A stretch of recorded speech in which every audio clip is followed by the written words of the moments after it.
So hey guys welcome back to new blog. ಇವತ್ತಿನ video ಏನು special ಇಲ್ಲ, but as usual same video. ಆ blog ಮಾಡಬೇಕಂತ ಮನ್ಸಿತ್ತು, ಬ್ಲಾಗ್ ಮಾಡಿದೆ. ಸೊ ಬೋರ್ ಆಗ್ತಿತ್ತು, ಏನು ಪರವಾಗಿಲ್ಲ ಅಲ್ಲ.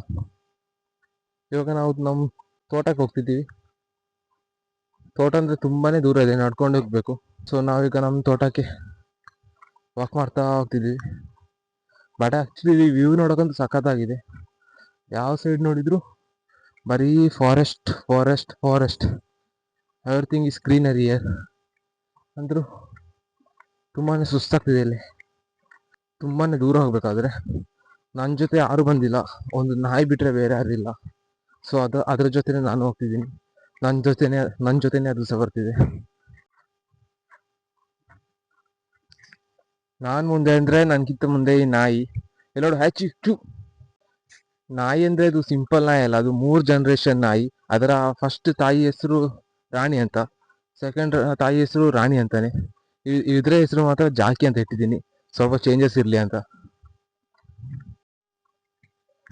ತುಂಬ ದಿವಸದಿಂದ ನನಗೆ ಆಫ್ ರೋಡಿಂಗ್ ಮಾಡಬೇಕಂತ ತುಂಬಾ ಮನಸ್ಸಿತ್ತು.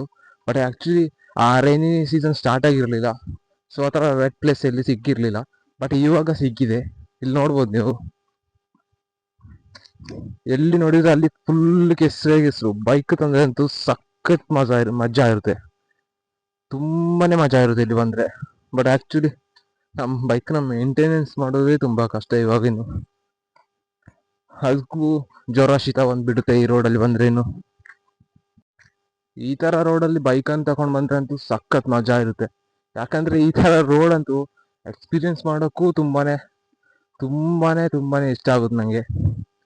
ಈ ಥರ ರೋಡ್ ತುಂಬಾನೇ ಕಷ್ಟದಲ್ಲಿ ಸಿಗುತ್ತೆ ಆಫ್ ರೋಡಿಂಗ್ ಮಾಡೋಕ್ಕೆ. ಈ ಥರ ನೋಡ್ಬೋದು ನೀವು, ಎಲ್ಲಿ ನೋಡಿದ್ರೆ ಅಲ್ಲಿ ಕೆಸರು.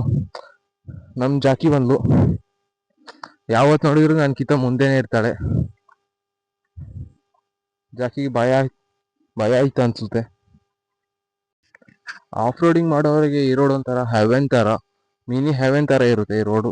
ಇವಾಗ ನಾವು 12 ಕಿಲೋಮೀಟರ್ಸ್ ವಾಕ್ ಮಾಡಿಕೊಂಡು ನಮ್ಮ ತೋಟಕ್ಕೆ ಹೋಗಿ ಬಂದಿದ್ದೀವಿ ನಾವೀಗ. ತುಂಬಾನೇ ಸುಸ್ತಾಗ್ತಿದೆ ನನಗಂತೂ. ಗೊತ್ತಿಲ್ಲ, ನೆಕ್ಸ್ಟ್ ಟೈಮ್ ಅಂತೂ ಈ ಥರ ಎಕ್ಸ್ಪೀರಿಯನ್ಸ್ ಬೇಡವೇ ಬೇಡ ನನಗೆ. ಗೈಸ್, ನಾವು 12 ಕಿಲೋಮೀಟರ್ಸ್ ವಾಕ್ ಮಾಡ್ಕೊಂಡು ಹೋಗಿ ನಮ್ಮ ತೋಟಕ್ಕೆ ಹೋಗಿ ಬಂದಿದ್ದೀವಿ ಈಗ. ಎಷ್ಟು ಸುಸ್ತಾಗ್ತಿದೆ ಅಂದರೆ ನನ್ನ ಕಾಲಿಡಕ್ಕೆ ಆಗ್ತಿಲ್ಲ ಎಲ್ಲಿ ಸಹ. ಇವತ್ತು ಹೋಗಿ ಮಲ್ಗೋದೆ ಇವಾಗ ಹೋಗಿನು. ಗೈಸ್, ಮಳೆ ಬಂದು ಈ ರೋಡಲ್ಲಿ ತುಂಬಾನೇ ಸೆಟ್ ಆಗಿದೆ. ಆಫ್ ರೋಡಿಂಗ್ ಮಾಡೋಕ್ಕಂತಿದ್ದು ಹೇಳಿ ಮಾಡಿಸಿದಂಥ ಜಾಗ ಥರ ಇದೆ ಇದು. ತುಂಬಾನೇ ಡಿಫಿಕಲ್ಟ್ ಇದೆ ಇಲ್ಲಿ ಡ್ರೈವಿಂಗ್ ಮಾಡೋದಂತೂ. ತುಂಬ ಸ್ಕಿಡ್ ಆಗ್ಬೋದು ಇಲ್ಲಿ, ಹೇಳೋಕ್ಕಾಗಲ್ಲ. ಹೇಗೆ ಬಿಹೇವ್ ಆಗುತ್ತೆ ರೋಡ್ ಗೊತ್ತಿಲ್ಲ. ಕ್ರಿಕೆಟ್ ಪಿಚ್ ಥರ ಆಗಿದೆ ಈಗ, ಏನಾಗುತ್ತೆ ಗೊತ್ತಿಲ್ಲ ಗಾಡಿ ತಂದ್ರೆ ಇಲ್ಲಿ. ಗೈಸ್, ಈ ಪ್ಲೇಸ್ ಅಂತೂ ತುಂಬಾನೇ ಕ್ರಿಟಿಕಲ್ ಪ್ಲೇಸ್, ಅಂದರೆ ತುಂಬಾ ಡೇಂಜರಸ್ ಪ್ಲೇಸ್ ಇದು. ಇಲ್ಲಿ ವೈಲ್ಡ್ ಬೈಸನ್ಸ್, ಎಲಿಫೆಂಟ್ಸ್ ಮತ್ತು ಚೀತಾ ಎಲ್ಲ ಇದೆ ಇಲ್ಲಿ. ಯಾವ ಟೈಮಲ್ಲಿ ಯಾವ್ದು ಬರುತ್ತೆ ಅಂತ ಗೊತ್ತಾಗಲ್ಲ.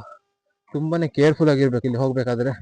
ಗೈಸ್, ನಮ್ಮೂರಲ್ಲಿ ವೆದರ್ ಅಂತೂ ತುಂಬಾನೇ ಅನ್ಪ್ರಿಡಿಕ್ಟೇಬಲ್ ಆಗಿದೆ. ಯಾಕಂದ್ರೆ 1 ಅವರ್ ಬಿಸಿಲಿದ್ರೆ ಇನ್ನೊಂದು 1 ಅವರ್ ತುಂಬಾನೇ ಮಳೆ ಬರುತ್ತೆ. ಇಲ್ಲಿ ನೋಡ್ಬೋದು ನೀವು, ಅಲ್ಲಿ ನೋಡಿ ಆ ಸೈಡ್ ಒಂದು ಕರಿ ಮೋಡ ನೋಡ್ಬೋದು. ಈ ಸೈಡ್ ನೋಡಿ ಫುಲ್ ಲೈಟ್ ಆಗಿದೆ. ನಾನು ಬರ್ಬೇಕಾದ್ರೆ ನನ್ನ ನಾಯಿ ಬಂದಿಲ್ಲಿ ನಾನು ವೇಟ್ ಮಾಡ್ತಿದ್ದು. ನನ್ಗಿಂತ ಮುಂಚೆನೆ ಬಂದಿದ್ಲಿ ಇವಳು. ಇವಾಗ ಬಂದಿಲ್ಲಿ ದಾರಿ ತಪ್ಪಿ ನಾನು ವೇಟ್ ಮಾಡ್ತಿದ್ದಾಳೆ ಇಲ್ಲಿ.